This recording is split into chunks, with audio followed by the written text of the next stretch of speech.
Welcome to the White Sox Recap Podcast. I am Ryan McGuffey. Officially the stretch run here of the 2025 season. Somewhat hard to believe.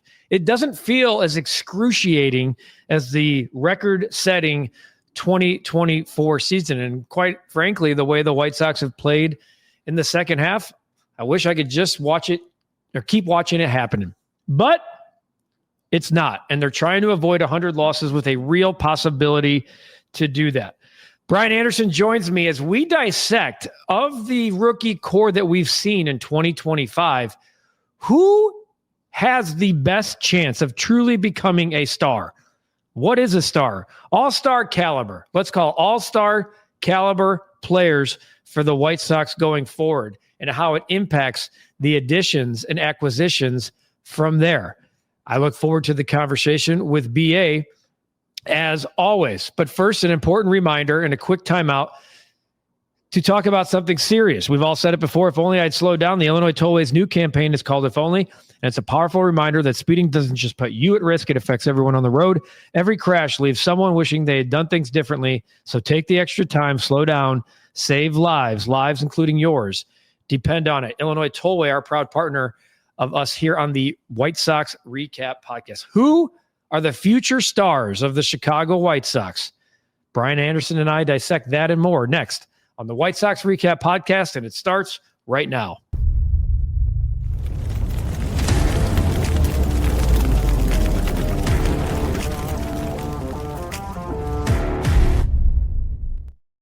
All right, BA, we've talked about this on the podcast the last couple of weeks, and I'm just going to put it out there. I had the White Sox as a 53-win team in 2025.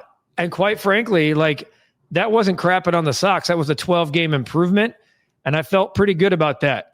Hat tip to them. More importantly, a hat tip to Will Venable for how he's gotten his culture and the way he wants the game played has clearly paid off because we see it every day. You've been watching it in your work with CHSN, and you predicted 63 wins, my friend. And you said at the beginning of the year that should be a goal in the clubhouse. And I kind of laughed it off because I'm like, who sets a goal of 99 losses? But the way this whole thing is played out, a hat tip to you as well, my friend, because I think it was probably a goal that they thought about, and it's a tangible goal that's right there for them. Well, I can certainly tell you that Getsy, Will Venable, the rest of the staff didn't sit the team down in spring training like, all right, guys, we're going for 63. But I promise you from a administrative standpoint, executive standpoint, and the coaching staff, because we did it at Northwestern, right? We had 10 wins when I first took over or started to become an assistant coach. And the year I left Northwestern, the second year, we talked to the staff, man. We're like, if we could just double up, if we could win double the amount of games, go 20-33, which is just insanely terrible. But we told ourselves, if we could just go double up, we can look at the AD and we can look at these recruits and say, we were bad. We were terrible. We were the worst team ever. But we were able to double our win total, and we haven't even gotten started. So, yes, there was some internal discussions behind closed doors, but you can't tell me that the players aren't thinking that. That's 63 and 99. It looks a hell of a lot better than 41 and a trillion. And I know the people listening to this are probably like, guys, are we serious that we're going to celebrate a 63 and 99 win team? Yeah. You know why? Because 2021, that playoff season feels so long ago to me. It's like a different lifetime ago, and the complete bottom out of a rebuild and starting a new one and regimes, et cetera. There's way too many things to look at and go, man, there are things here. There are pieces here. Not, oh, well, we got Colson Montgomery and let's hope we strike rich somewhere else. No.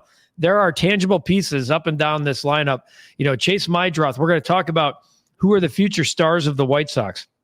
I don't know if Chase Meidroth is going to fit my bill as future all-star, but he might be my favorite player because he's a player the White Sox haven't had in years.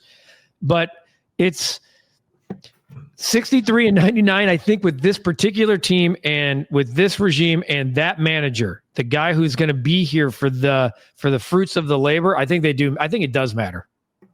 It absolutely does. Let me tell you too, any one of these players, whether it be Kyle Teal or Meidroth or Caro or, one of the younger pitchers, right, coming up, you never know, Tino, but one thing that the White Sox, I think we have to shed some light on, at least touch on before, we wrap a bow on this thing, like you said, is, Colson Montgomery at some point is going to struggle. He's going to go through like a period of which he did like at the beginning of the year in AAA, right? It's cold in April. It's really tough to hit. The guys that go hit 250 with like 5 homers and like 12 RBIs, those are the ones that really take off. So I think it's really important to discuss none of these guys have played at a high level in April when it's freezing and the temperatures are bad. It's all things are coming down, pouring on you. And I just think it's really important to say, man, these guys, that's why that core group of young players is so important. They can lean on each other because it's going to be tough. I got my ass whooped in April, man. It's just tough. Yeah, I mean, you're right. It's Colson Montgomery. Like, I don't know if he'll struggle the way he did before being sent to Arizona, but like, I want to be frank here. Because the production from him, especially from an extra base standpoint and a power standpoint and a run producing standpoint, we know it's been there. I mean, you're talking about one of the, let me look here. As we record this, there's 2 players that have more home runs than him after the All-Star break. 2. Kyle Schwarber's one of them, and he's about to get paid. But I want to, for all the good Colson Montgomery's done, which has been plenty, since August 1st, he's hitting 210. His on-base percentage is 288. Terrible. I mean, and again, I know that they don't stress that too much, but the other day when I was doing the stuff for CHSM, Ruthie pulled up the numbers. It was incredible. Yeah. He had like 16, 17 homers, a bunch of extra base hits, RBIs off the charts. That said he was hitting 229. I go, man, that's how you're making an impact, and you're putting on an exciting brand of baseballs that normally they would never. Fans, the national sports media would never let someone off the hook hitting 230. But then again, so does Kyle Schwarber too, right? Yeah, but I mean, you look at him with men on, with the runner on second, he has an OPS of 1046. With a runner on first, 1124. With bases loaded, 1083. That's what I want from my star. So let's transition. Oh, yeah. Let's transition. Okay, so by default, every team, as we know, has to have an all-star. And Shane Smith took the bull by the horns and became that guy. And quite frankly, I've given out hat tips here. I'm going to give another one out to Shane Smith because he got named an all-star, and I think it put like 3 clunkers together leading up into that all-star bid. And I was like, oh, God, here we go. Like the Rule 5 guy is going to fall off in the second half. He's actually, you can argue, been better, has gotten better, and down the stretch looks like a guy that should be the opening day starter in 2026, unless you're not adding a big-name pitcher, let's be honest. He has earned that right. He's an all-star. He looks the part. And I'm going to, by default, we're going to talk about Colson, I know. Shane Smith is going to be my first future star of the White Sox because he's already done it. They have a guy that they identified in the Rule 5 draft from the Milwaukee Brewers who normally don't let these type of guys go, and turned him in, put him in the Ethan Katz pitching lab. And to me, it's not going to be talked about much because Colson Montgomery is going to get all the praise for the 2025 good things that happen for the White Sox.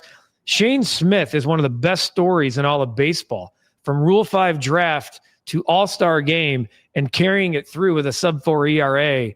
I think that's a future star of the White Sox.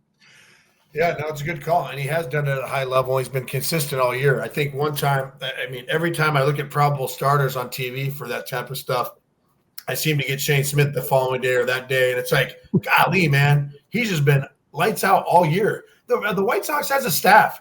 I know it's a separate podcast subject, but the White Sox has a staff, a starting rotation. I'm looking at that and I'm going, I'm okay with that. I'm okay with building on that. The Davis Martins, right?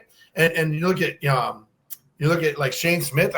I think guys that are doing Savali, he's doing really well. Like these guys are doing their job. It's just a matter of, can you go get 2 veteran arms for that bullpen, right? And I don't want to go off on a tangent, but so you said Shane Smith. I'm going to go on a limb here, and I'm going to put my name in the bucket for Edgar Carroll. Again, I see so many similarities with his composure. I know he won't be catching every day. I know that they got Kyle Teal. I like that matchup. I like the flip-flop, the DH, and all that. But one thing he does, he's a switch hitter. He's got great bat-to-ball skills. I think he continues to just drive the ball and get more RBIs. And I really see him as a 280 to 300 with 10 homers and 60 ribbies with about 40 doubles. If he can be that Vic Martinez and get to the 40 doubles mark, backdoor guys at first base, like back pick guys at third base, throw guys out, and be that leader behind the plate, it's just a catcher that can lead a team at a young age, just so hard to come by. Yeah, so I like that pick. I'm probably going to like all your picks. I'm not going to go Edgar Carroll. I do need to see more. He's probably, like, I think you said it right. I think he's more of a gap hitting guy, like doubles hitting guy. You said 40 doubles. Okay. As we record this right now, he has 17 doubles and he's done it in 97 games. So throw him a full season there. There's 30, right? Yeah. I mean, plus, there's 30. Not to mention, if he gets caught, if he starts off the season, gets on a roll, it's 7 doubles a month. I mean, just about 7 point something doubles a month. That's very doable. I mean, shit, even when I sucked, I was hitting 25 doubles, 30 doubles a month or a year. I mean, I like, this is what I really like to see. I'm going to get into WAR here in a second. I'm going to go same spot as you. I'm going to go Kyle Teel. I think Kyle Teel has the makings of being a real dude. And like, take the position out of it. The fact that we just brought up 2 catchers, the fact that the White Sox have 2 players that we're talking about as future stars, and we're talking about all-star players. We're not talking about Chicago stars here. I'm talking about guys that at some point can be named a all-star with the Chicago White Sox. Kyle Teel, BA, in 64 games as we record this, right? He's only 23. Edgar Carroll, 22, as we know. That's you got to love that. He's 64 games. You just look at the production, 288, and back to Carroll, 279. You said 280, 290 hitter. Hell yeah, he's showing you he's a 280 hitter. What I love about Kyle Teel, though, that dude, he gets on base, man. Like his on base percentage, and I know it's a third of a season, roughly 40% of a season. Okay, but he's got an on base percentage of around 400. He's got the pop I think Edgar Carroll might not have. And I think I think the catching position naturally is going to take some of that pop out, and you could explain that better than anybody because the legs, when they're banged up come August, this is the beauty of having 2 guys though, because what I would like to see going forward for both of these guys to be all-star type players, they got to find a way to get them both on the field. And right now I know there's Corey Lee and they're working him into the mix, and Corey Lee could be trade bait in the offseason because they have such great depth at catcher and everyone would love to have it. I need to see Kyle Teel in the lineup on days he's not catching, Edgar Carroll in the lineup on the days he's not catching, albeit at the same time saving both of their legs. Maybe they're playing 5 days a week, and if they're not catching, they're doing something because their bats are too valuable. But I like Kyle Teel across the board as a potential 20 to 25 home run guy with 80 type RBS. He doesn't remind me. You've talked about Victor Martinez and Edgar Carroll, right? Kyle Teel doesn't remind me of Victor Martinez. The stature, like when I look at Kyle Teel, I don't feel like I'm looking at Victor Martinez. Victor Martinez is a big boy. He's a big boy. But when I look at the production line of Kyle Teel, it reminds me of Victor Martinez. No, so good comp for both. It's like we have this like really great player, and they're both have great bat to ball skills. But the more I look into it, and I know I dwell on this because I'm a warm weather guy, right? I came from Arizona, and I'm telling you, it's not so much lack of production in early in the season I'm worried about. It's if they do have lack of production and if they do struggle in April, how quick can they come out of it in May and June, right? And I think that's the tough part as a younger player, 22, 23, 24. I remember how bad it kicked my ass in 2020 when I was 24 years old in 2006.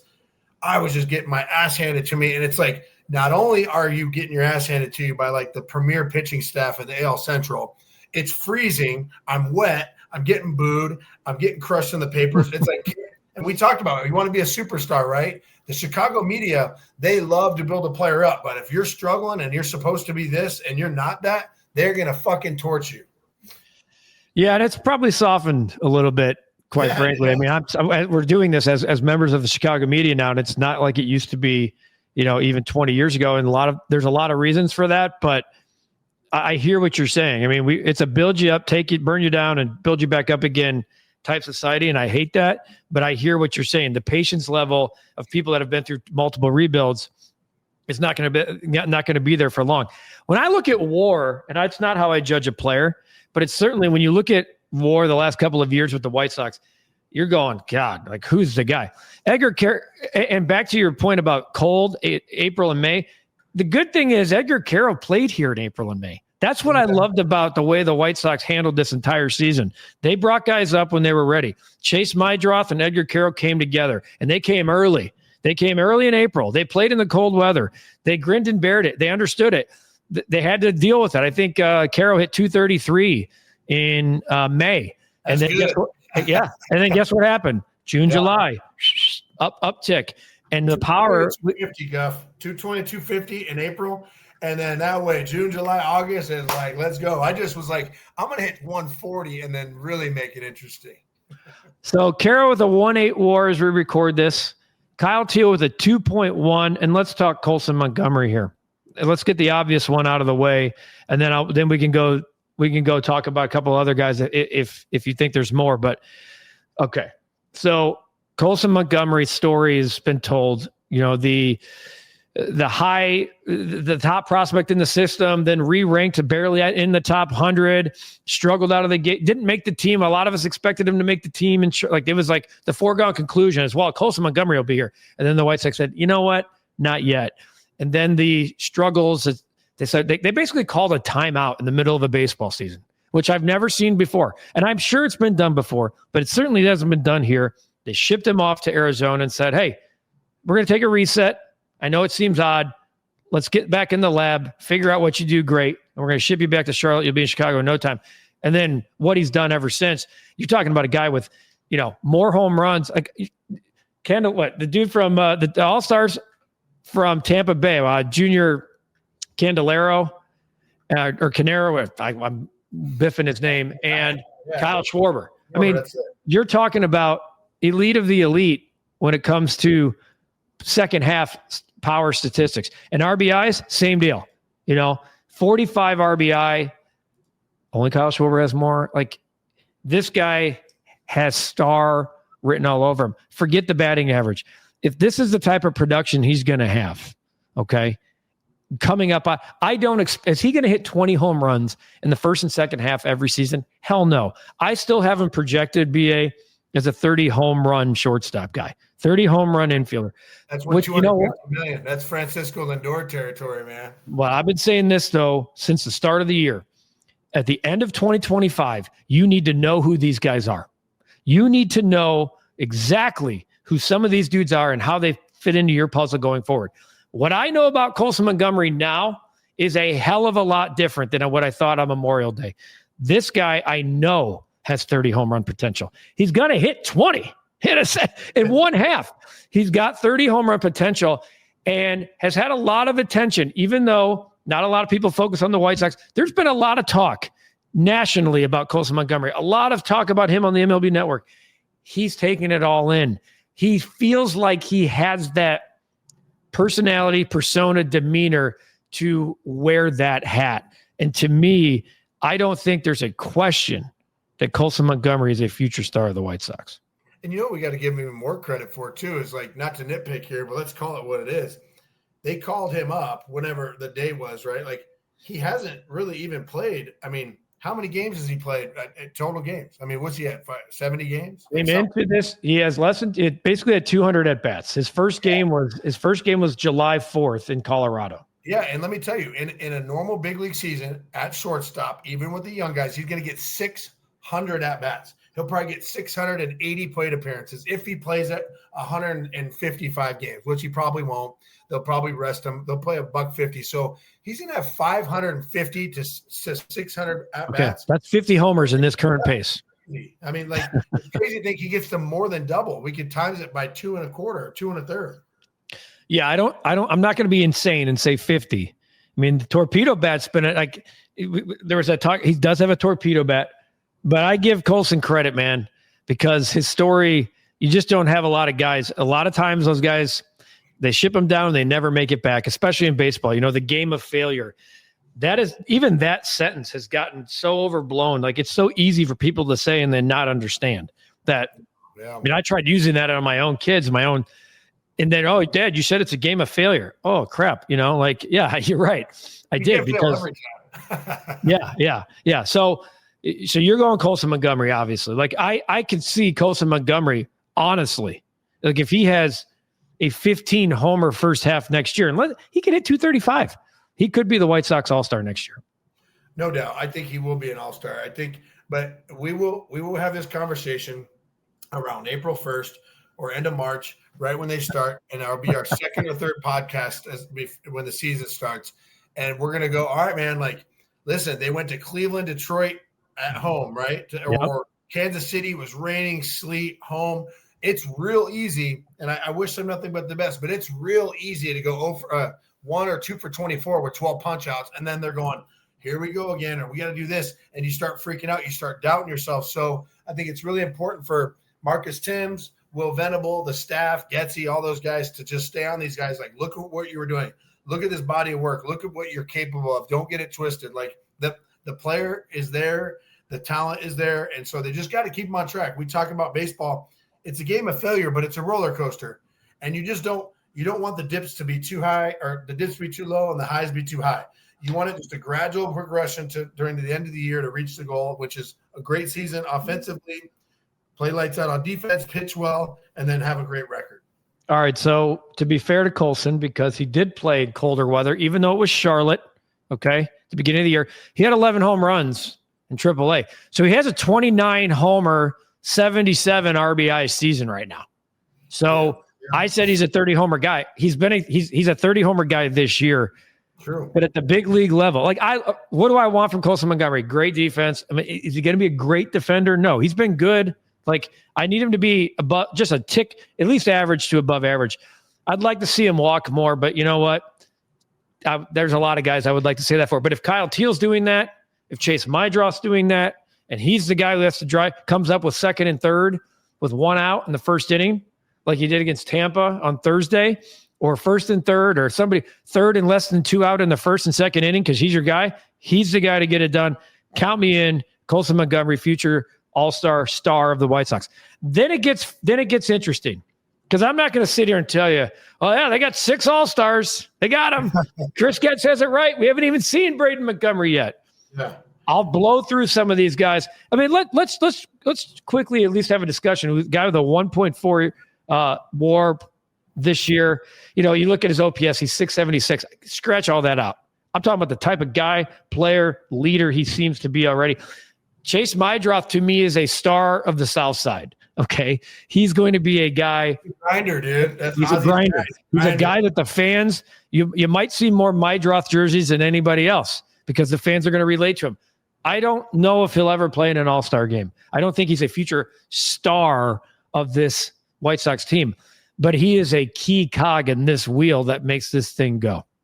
Hey, I started thinking about something the other day, and I don't know about average or the power, but remember Mark Ellis, second baseman for the A's? Yeah, I do. Grinder, played for Mark Ellis. Coach, yeah, he played my coach, Coach Lopez out in Florida, I believe.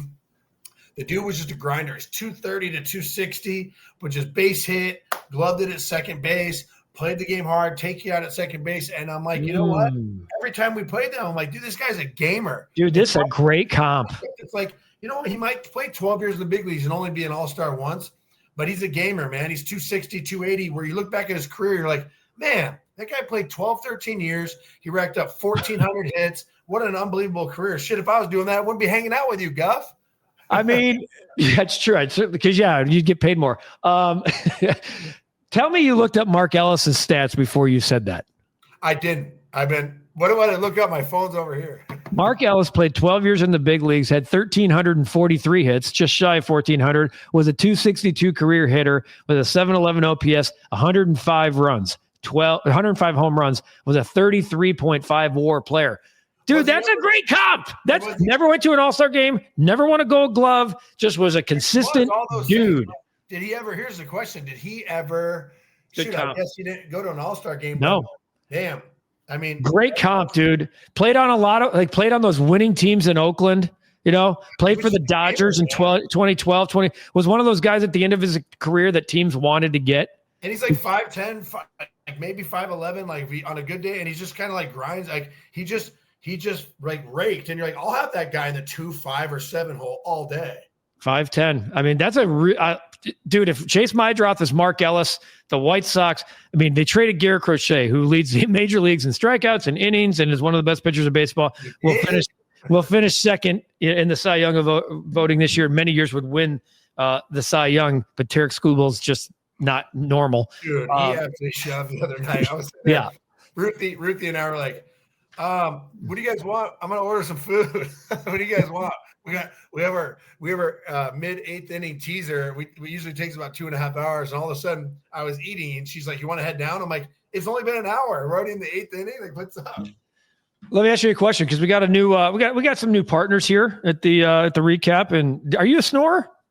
Oh my God, am I a snorer? My mom's coming out. I need help. Yeah, I figured I'm a fall allergy guy. You're a snorer. That's a bad combination for two guys that look like brothers from another mother. Fall allergies, full swing, ragweed, mold, dust can trigger congestion. Cold, dry air makes sinus problems worse. Pressure, headaches, stuffy nose. Don't let the allergies ruin your fall. Get relief today. Breathe clearly. Sleep better this season. Stop the snoring, BA.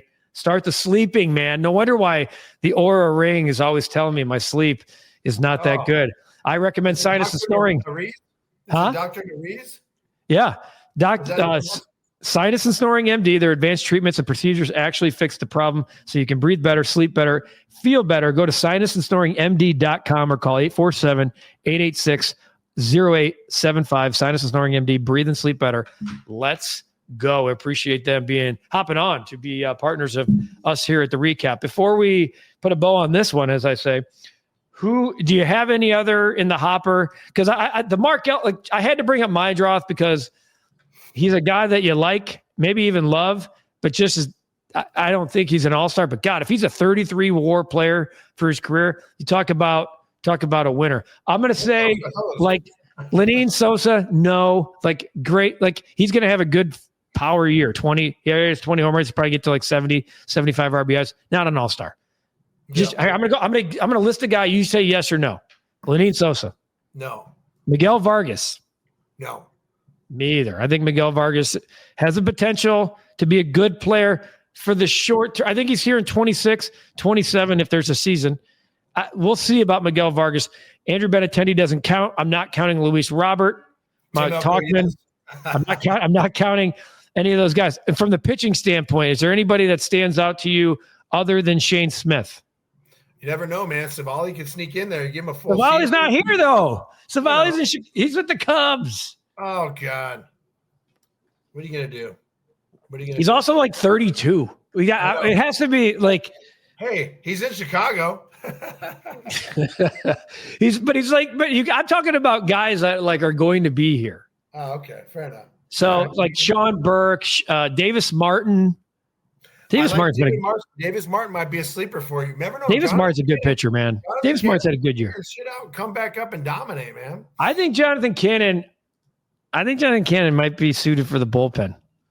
And I'm talking. You never know. There's bullpen arms that go ahead and rattle off 25 saves and a half. I'm talking like he could be 7th, 8th inning guy. His stuff's good. Yeah. So maybe he hones in and does that. So just to recap real quick, we're saying Edgar Carroll, Shane Smith, Kyle Teal, Colson Montgomery. I like it. Dude, that's 4. If I would have told you that before the season, I would have said no shot. Yeah. Would you have believed that? I probably would have just hung my hat on Carroll and been like, Colson's not up here yet. He's not really playing well. My drops just kind of fell in the weeds. He's hitting 240, 250, 260, right? But Carroll is the guy I'd hang my hat on regardless. Oh, I love talking good things about the White Sox, even amidst like a 50, maybe hopefully a 63 win season. As I just watched Chase Mydroth get another hit, that guy just finds a way to keep getting on base. It's your boy. Folks, one more time out to talk about something serious. We've all said it before. If only I'd slow down. The Illinois Tollways campaign called If Only, and it's a powerful reminder that speeding doesn't just put you at risk. It affects everyone on the road. Every crash leaves someone wishing they had done things differently. Take the extra time, slow down, save lives. Lives, including yours, depend on it. We are happy to have the Illinois Tollways, our sponsor all season long, our partner all season long here on the White Sox Recap Podcast. All right, we're coming down the stretch here. We're going to put a bow on the 2025 season soon. Probably Next week, no. There'll be about 7 or 8 games left. I'm always sad when the season ends because I just know what that means. I know it's coming here. I tell you what, last year you're probably sad and mad. Like right now, like there's a lot to look forward to the Chicago White Sox. A lot to look forward to. Yeah, last year I actually couldn't wait for the season to end. So this year, a much different thing. BA, appreciate you as always, and we appreciate all of you who watch or listen to audio only to this edition of the White Sox Recap Podcast. It's all brought to you by the Illinois Tollway and Sinus and Snoring MD, a new partner here of the recap. Thanks for watching. Thanks for listening. Make sure you subscribe if you haven't already. Subscribe and hit that notification bell because every time a new podcast drops, you'll get the notifications so you can listen to BA and I agree, disagree, and in between because we'll take differences. Different thoughts are fine and accepted here on the White Sox Recap Podcast. Thanks for watching and listening. We'll see you next time on the White Sox Recap Podcast.